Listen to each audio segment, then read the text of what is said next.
Welcome back to the Run to Remember podcast. I'm your host, Kristen Fairs, joined alongside race director Carrie Watkins. Today, we introduce you to Jessica Foley, a family member deeply connected to the mission and the Memorial Marathon. John Nguyen, who's a first-time marathoner moving up from the half marathon, stops to talk to us. And we'll chat with Lynne Porter, the Memorial Marathon's general manager. The 2024 OKC Memorial Marathon takes place the weekend of April 26th through the 28th. Visit okcmarathon.com to sign up to run or volunteer. Carrie, we're back. Back downtown Oklahoma City, Griffin Studios. Thursdays are big days. So on each Thursday, a new podcast drops. Yes. Each Thursday on News 9, they kind of sneak in trying to listen to what we're talking about. And so they put us a little bit in their 9 o'clock newscast. And so check that out. Catch us towards the end. Toward the end. Towards the end, catch us. And then subscribe and share this podcast. I know a lot of you go to the website and listen. That's great. But it's really easier if you go to the podcast app and subscribe. And then it just, every Thursday morning when you wake up, we're there. We're there. It pops up on my phone every morning. I wake up, I see it. New Run to Remember podcast has dropped, ready to go. So that's the best way. All of the podcast platforms, Apple, Spotify, wherever it is. Wherever it is. Yeah, all of them. So we're excited to have you guys back. And we're gearing up. I think we're 80-ish days, and maybe it's more towards 75. I can't remember. Wow. And the expo's coming together. If you know of a group that wants to be in the expo that's marathon or mission related, there are a few booths available. It's a great. Or if you want to sell a mattress. Whatever works for you. But you can go on our website or expo at okcmarathon.com and get the details for that. But we'd love to have your business associated with the expo. Yeah, and the expo is a really fun event. Oh my gosh, it's the best. It's like the big kickoff. The excitement is there. There's lots of fun things to do, see, buy, everything. And there's a live podcast. Every year, Friday noon. Very fun. So we're in for a treat this week. We are. We have a really just great week. We've got a special just remembrance of why we run and why we have this race. And we've got a new full marathoner, which is just exciting to hear about. And Lynne Porter, who's the GM, is going to talk to us. And she's been at an exciting week event. And kind of we'll chit-chat a little bit about the Olympic trials. Let's talk about that. Fun. All right, so we're going to start with Jessica Foley. She's our first guest, a family member, mom, teacher, and the kids marathon coach at her school. Jessica, welcome. Hello. We are so glad to have you here today. I'm happy to be here.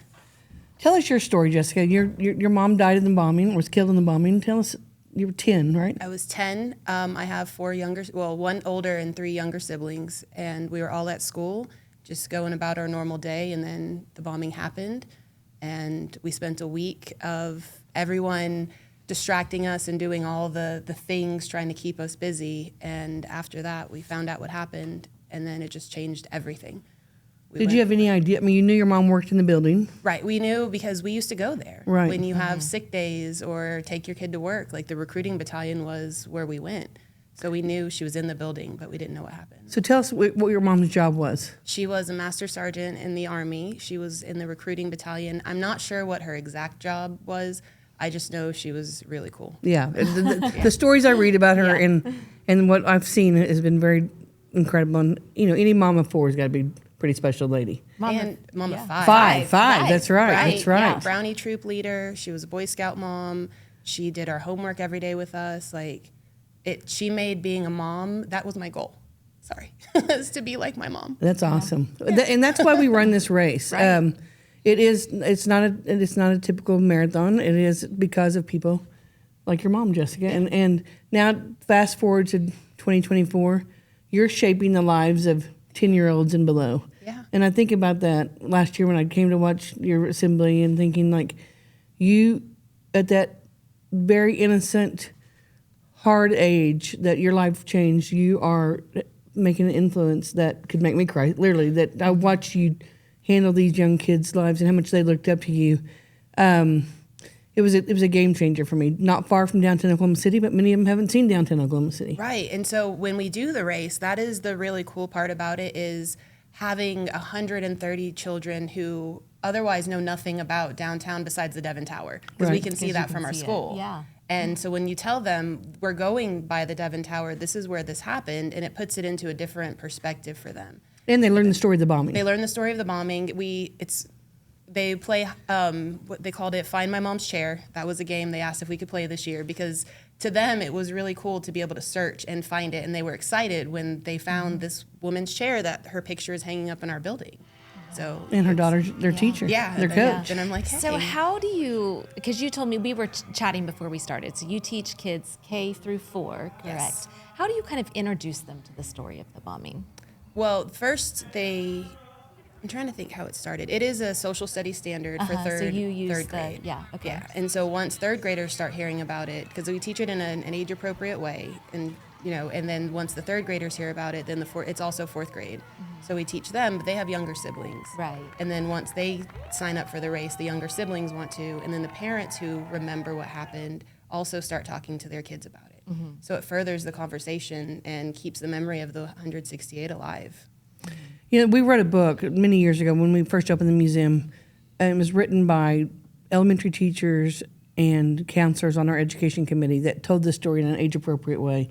And I was just telling one of our staff this week, like, that's an important book sometimes to just read and remember how you talk to young kids about this story, because we live in this fast-paced world that everyone's carrying some connection to the world, and you assume that everybody is ready to talk about death and dying or being killed, and you assume everyone's surrounded by it. But really, people still are protected as well. So it is important for you as teachers to talk about it in an important way. Right, and it makes us human. It makes the kids have a different connection with me, because I do cry. I cry when I talk about her, and I tell them it's okay because these are happy tears. Right. And the impact she had on your life. Right, and my mom was one of the coolest people I know, so I love talking about her. Sorry.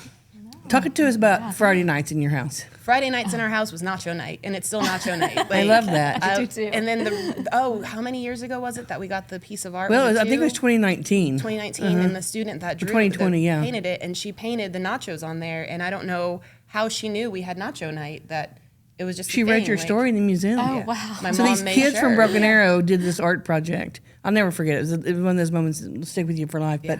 But she brought the students, and they did their research, and they read all, and then they painted a portrait. It was part of the 168-day campaign, and she did Nacho Night. And to watch her see it, and then to connect Jessica with the artist was, woo, that was tough. That was powerful. That was a tough moment. But think about the impact that made. No, I can only imagine. It was amazing, and I have that piece of art on my fireplace. Like, we look at it every day, and I took it to school and told them, like, hey, there was a high school kid who made this. She had no idea who my mom was, but this is also why we do research. Like, it was really cool to tie that in of she did research and art at the same time. So So rumor has it, or my great staff has it, is that, or our great staff has it, is that Cesar Chavez, your school, is, I think, so far winning with 130 or so signed up. Yeah. What are you guys doing? We just talking about it and having a bulletin board. Sorry, more tears. And the conversation from the kids who have raced before. That's the big part, because usually they say, oh, we get shoes or we get this, and this year it's been a chicken sandwich. So for 5 years, it was a different thing, but all of them are like, you remember Chick-fil-A? Yeah, I remember Chick-fil-A at the end. Gosh, no pressure for Chick-fil-A to come back and sponsor. Come through. They got to show up. How would you encourage other schools to get involved in this and get the level of participation that you have? If I can be transparent, we have a sponsor that reached out and said they would help our school. So that talk to your community, go ask people. Businesses want to help, even if it's 5 kids, that it's $25 a kid, and ask your staff to sponsor kids, because we've done that too. And you'd be surprised at how many people want to get Tiny Humans out there active. And then family members, once you explain, hey, you do 25 miles together and you get to be outside and you walk, it doesn't matter how fast you go as long as you do it together, like, you can be healthy. And then they get interested. And now I have parents who are asking, like, hey, can I do it with my kid? And is it okay if the baby comes? Right. Like, yeah. It's a family affair. It is a family affair, and you just make the conversation. You just have to talk about it. What's the kind of, once the race is over, what's the excitement level like with the kids? And what do they have to say when they report back? Race day is our Super Bowl. Like, we lead up to it, and on race day, I'm like, all right, I'm Michael Phelps, and I'm ready. Like, it's race day today. And they just love it, and they ask, as soon as school starts the next school year, when's the race? Like I had a kid ask 2 weeks ago, when's the run to remember? That's what Gosh. they call it. So That's it. just, yeah. Right. What a bunch of lucky kids to have you as their teacher. Oh, I know. Thank And she says, we were chatting before, and she teaches kids K through 4. I know. That Charming is- ages. right. Yeah. Lots of boogers and sweat. Yeah, and she Yeah. touches a lot of lives. And I work with a great staff that's also very supportive. They give me the space where I can talk about my mom. They support me on April 19th. I work with a really great staff that I'm able to do this. Well, Jessica, you've impacted all of our lives, and even though you lost an incredible treasure on April 19th, she lives on through you and your work, and I know that makes her very proud. Right, So it makes me proud to be able to do it in her name. thanks for being with us Thank you today. for sharing Thank your you. story. The doctors and nurses at Integris Health know that a healthy way of life begins in childhood. Integris is instrumental in educating kids and their parents on the importance of an active lifestyle as our longtime partner in the Kids Marathon. Hello, I'm Tim Pearson, President and CEO of Integris Health. The Oklahoma City Marathon brings together people from around the world to honor and remember those who were killed, those who survived, and those whose lives were changed forever by the tragic day in April of 1995. We are proud to be the sponsor of the Kids Marathon. Doing so aligns with Integris Health's mission of partnering with people to live healthier lives. Good luck to all you runners. Our next guest, John Nguyen, is a first-time marathoner moving up from the half marathon distance. He's been training for a while. He's going to share a little bit about it with us. John, how are you? Kristen, thank you for having me. Thanks for joining us. You look pretty normal, but you've decided to go from a half to a full, and you're doing okay. So far, so good? Am I doing okay? I don't even know. I feel like with the training so far, I'm getting to the half marathon point in the training, like the long runs and stuff. Sure. But it's definitely still a long way to go for me. So tell us a little bit about yourself. Yeah. So I was born and raised here in Oklahoma. Grew up most of my life in Mustang. Now I'm a software engineer working for a company called Zillow. I moved to Seattle for a couple of years and then moved back to Oklahoma just because Seattle's great. I love the food, love the nature and stuff, but there's nothing like home. It's kind of cloudy there a few days a year. Absolutely. A little rainy. All day. Yeah. Every single It day. would be near. hard. Except for July and It'd be August. hard to do Yeah. marathon training with that. It's hard. With that constant rain. Right, Yeah. Yeah. exactly. You needed to come back to our more. My husband consistent ran a weather. marathon there and has never run since. That's how good it was. Oh, yeah. Well, hasn't run much since, I should say. Right. Yeah. So we're glad you're back home and you're Yeah. training for the full. And what made you take the leap? To be honest, I finished the half marathon. I was planning on doing the memorial marathon as well, right? But there were some conflicts with my schedule because I was going to go with my girlfriend to Vietnam, where she was born. And she hasn't been there for a while, and so I think that was more important for her and for me to come along as well. But I did run an unofficial half marathon at the Early Wine Park. At the very end, I could not walk. My legs were just dead. I could not move, and then a couple days later, I was like, let's double this. Let's do it twice in a row, right? Which is a funny reaction to I cannot walk, my legs cannot move. Let's double down. right. Exactly. The difference between me and you is I'd gone to the donut shop and you decided to double your race. I just want to think about that. So how's the training going? Are you training by yourself with a group? What's your At the moment, it's mainly solo. I am been doing kind of like a ad hoc training program, but recently I went back to Seattle for a work trip, and there are two work buddies of mine who also are avid runners. They do marathons all the time. They gave me a great training program to follow, and so I've been kind of changing my program right now since, and so far it's been pretty good. Other than that, there's injuries here and there when it comes to like my legs and stuff, but I've been working on that slowly just to make sure I'm able to run the whole thing without any injuries. And don't forget to cross train. Everyone says that's the key. Exactly. yeah. So what are you looking forward to the most in running that 26 miles? What in your gut says this is why I'm doing this? I think I'm mainly looking for, how far can I go, in terms of my physical ability, my mental ability. I think that with half marathon, it's probably the hardest thing I've done in my life. I'll be honest. And I think that at the very end, even though I was gasping for air, legs were just crippled and stuff, I was telling myself, wow, I can do this. I can do anything. It's the main thing that I want to tell people as well when it comes to running or the marathon or anything, right? And so with the full marathon, I think the biggest thing is I would love to push myself to my limits and see, I can do this as well. Any surprises you've had during training? Yeah, lots of surprises, lots of new understandings when it comes to, how my body operates, the food that I eat. When I was younger, I could just eat anything and it wouldn't really matter, but now I'm like, the things I eat really affects how I perform, Right. how my mental ability is outside of running, and even during running. So yeah, there's just a lot of new things I'm discovering just from running. Any tips you would give to runners listening or watching?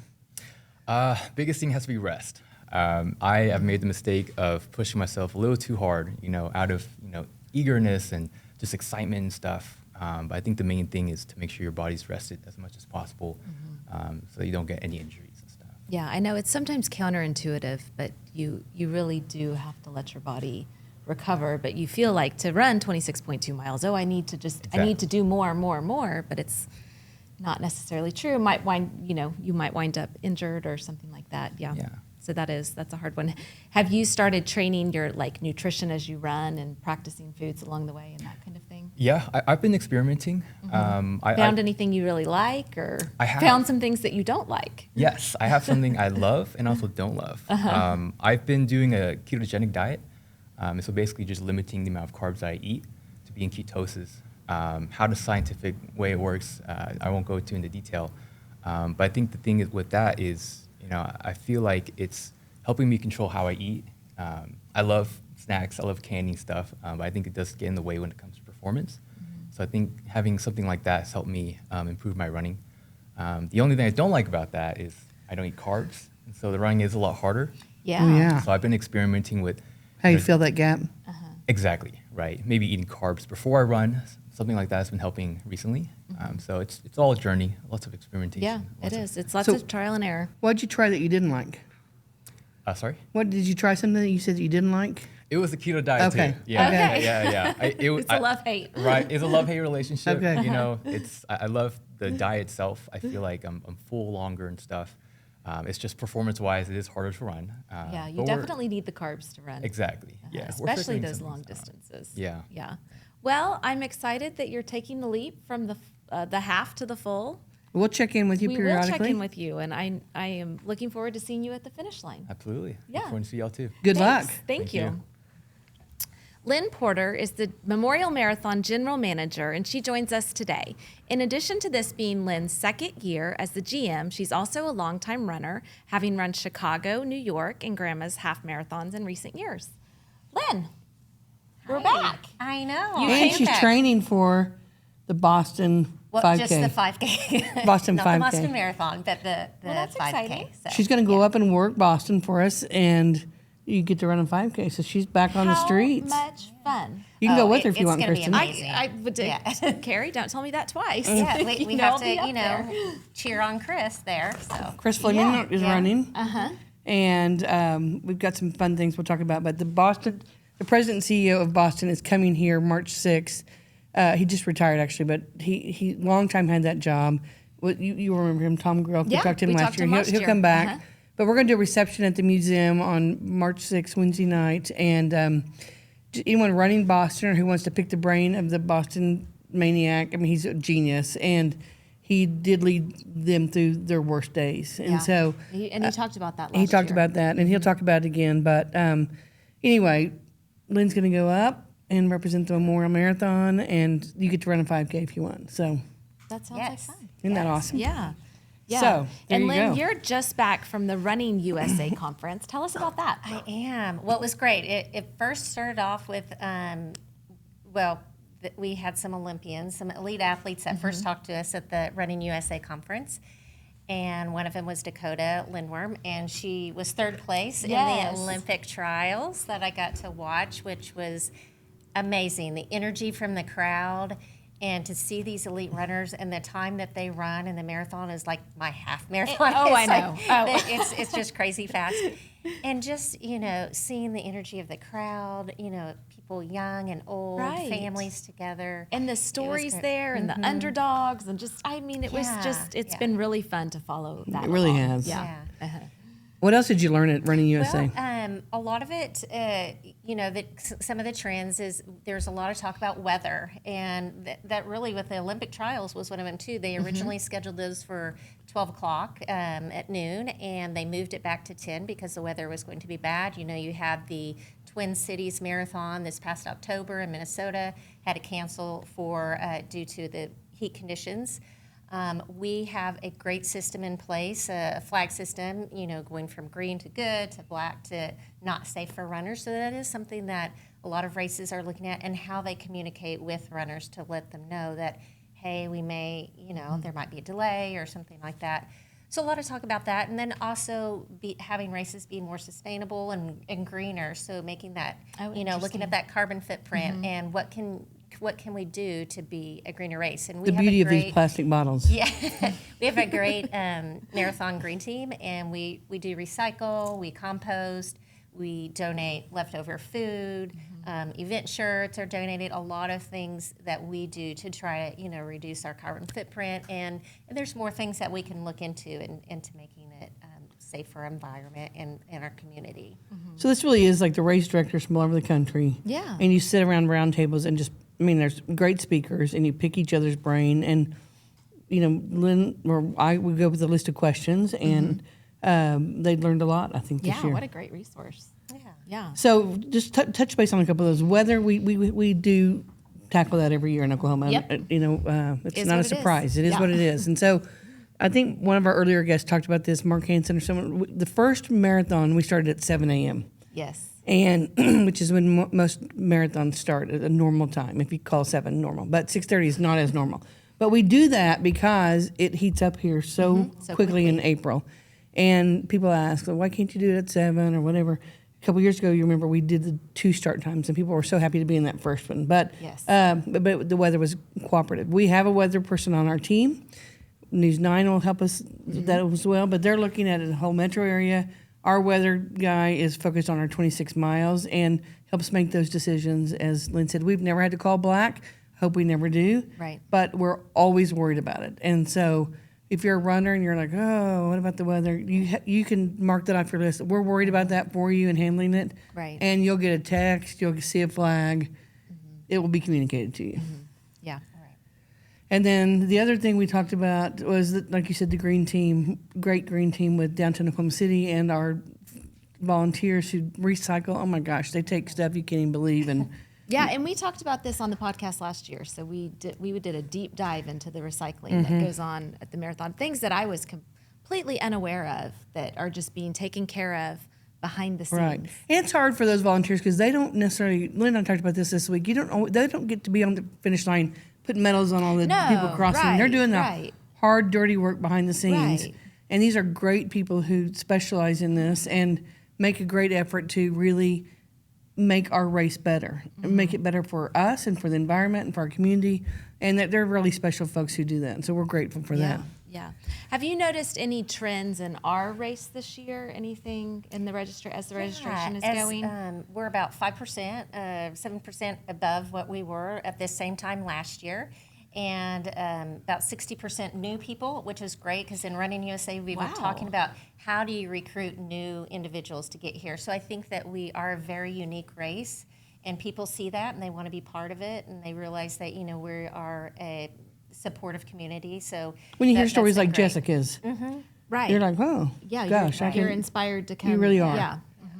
Yeah. Yeah. So that makes our race different, really, than any other race in the country that I know of, and how we choose to do that storytelling. It's not to do anything except to keep their memory alive and to be inspired and learn from her people like her mom's life and other 167 people. I mean, those folks. I was telling the story yesterday in my executive committee.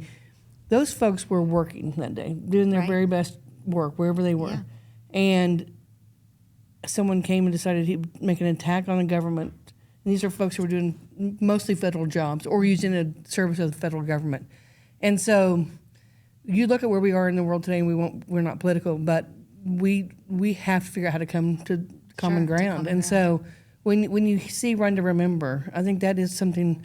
Sometimes we have to go back and relive hard moments to make sure we don't repeat them. Right. And so I hope as we go through all this, and the marathon is fun and it's exhilarating, and it gives us a chance to celebrate life. But we can't ever forget why we're here. You could run a marathon, and people do in every city, but ours is very unique. Well, and I think it's also what keeps people coming back. I'm always so surprised, not only by the new runners, but by the people who don't just check this off their list and say, I've run OKC, and so I'm going to go do something else. But they come back year after year after year, and it's because of that. Because the stories. It's a true mission, and it's truly these stories that touch people, and they want to be a part of this celebration, and they want to be a part of this day that brings our community together, and just have that, have that moment. We just need people from 4 states to sign up. So we still have, a couple weeks ago, we Yeah, had 4. We we're still on the got same those 4. 4. So they're, what are they, Lynn? West Virginia, Delaware, Vermont, and Rhode Island. So come on, East Coasters. Okay. Come to the center of the country and see how The heartland. people live, and you'll want to move here. That's my pitch for Oklahoma City today. I like it. Well, it'll be a fun weekend. It'll be an that's incredible for sure. weekend. If there was a weekend where you came and said, you know what, I want to move there, that's probably This is going to be the weekend. Yeah, it's going to be one of them. We're so lucky to have Lynne on our team, and She grateful came for back for a second year. She did, came back. Every day she shows back up in her office. I'm happy to see her light on. She did the kids marathon before. She's been involved in this race for a long time, but she's doing a great job. And one of our goals is to stretch and keep making things better and better. And she's working on that. So if you guys have ideas or suggestions, get them to her. Yeah. Well, Lynn, thanks. I know Thanks, it's going to be Lynn. another great race. Thank you. Let's see. We heard from a listener this week, Charles. We kind of touched on this. Charles was talking about the donating of clothes that are people. What do I call them? Throwaway shirts. Yeah, people will wear them, layer up, and then they toss discard them as they run. And those are all picked up at the end of the race. They correct? are by Goodwill, and Goodwill takes those and puts them in their thrift shop. So thrifting is a big trend, and so you can go to one of their thrift shops later and get those for pennies on the dollar. But we've had that partnership for as long as I can remember, and so just know that if you're leaving something on the street, we're either getting it to Goodwill or someone that can use it very quickly. Yeah. So thank you for that, and thanks for that we appreciate question. that. Any other questions? We love to hear from our listeners. We love to hear your thoughts. We want to know about your training. So be sure to ping us at okcmarathon.com. And that's a wrap for this week. There you go. Another great week. Thanks to our guests, Jessica, John, and Lynn. The Run to Remember Memorial Marathon podcast takes place the weekend of April 26th through the 28th. And if you've already signed up, ask a friend or family member to join you, to run or volunteer. Visit okcmarathon.com and follow the Oklahoma City Memorial Marathon on Facebook, Instagram, and TikTok for all of our latest updates. This is your host, Kristen Fairs. Let's marathon.